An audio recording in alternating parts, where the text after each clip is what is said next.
الأوكرانيات بلباس السباحة للحصول على الوقود مجانا. أرسل دكاش والتفاصيل.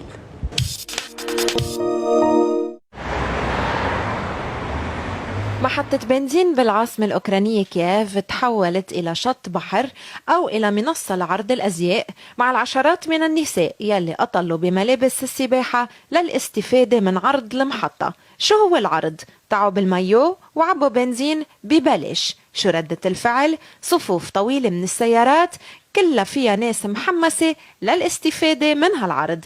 عدد كبير من الفتيات عبروا عن حماسهم للموضوع، خصوصي انه بينشر اجواء حلوة مع وصول فصل الخريف وانتهاء فصل الصيف يلي وصلت درجات الحرارة فيه بالعاصمة ل 28 و 29 درجة مئوية. لكن في كتار كمان من النساء كانوا صريحين جدا وقالوا السبب الوحيد لمشاركتهم هو انهم يوفروا المصاري. فبالرغم من الهبوط بأسعار البنزين عالميا، أوكرانيا بعد عم بتواجه أعلى الأسعار بالمحروقات من سنة 1996.